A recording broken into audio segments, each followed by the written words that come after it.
Here with Oded, and we're talking about how to be a copycat. Basically, how to not only be in a culture where you innovate, but also imitate. Oded, with this, innovation, that's the cool word. You see that on a lot of book titles, and here's how you innovate, and you get the good idea and you get the riches. When you're talking about imitation, seems a whole lot less sexy. Why are you promoting imitation? First of all, thank you for the understatement, because if innovation is cool, imitation is worse than the opposite. I mean, to many people, this is even an insult. There is certainly stigma associated with it. Why did I write the book? Because I think that this is the wrong approach. I think imitation is extremely important. I think it's very, very valuable. And I think you neglect it at your own peril. But I think a lot of people would share that opinion where they're a whole lot less motivated to be, king of imitation. How would you, in a workplace, what would be the first step you would take into actually making imitation not a thing that isn't spoken about or a thing that isn't valued? I think, as with other important things, it must first of all come from the top.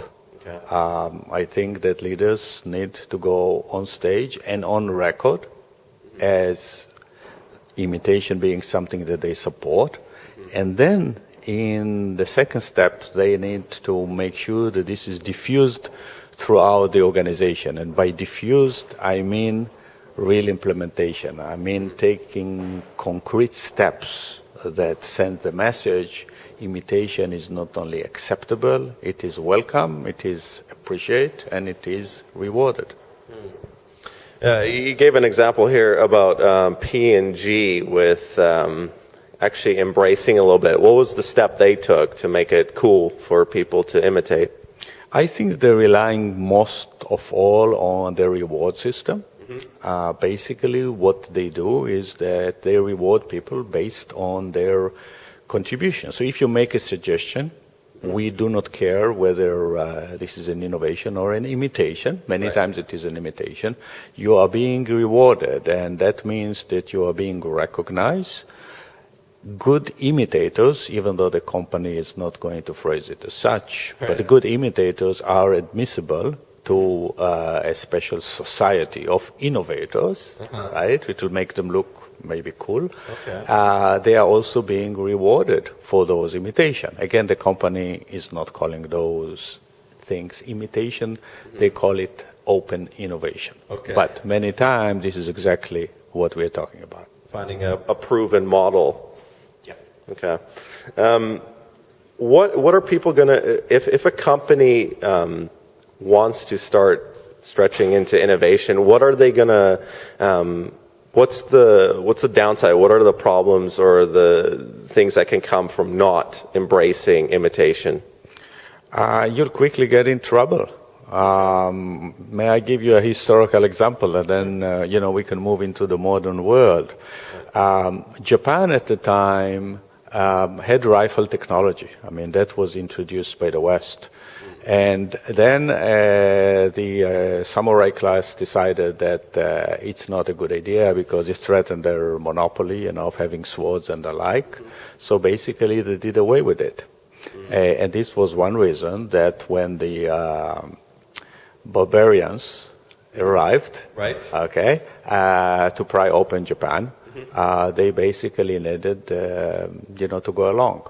They could not defend themselves, because they did not accept this foreign technology that was an imitation after all.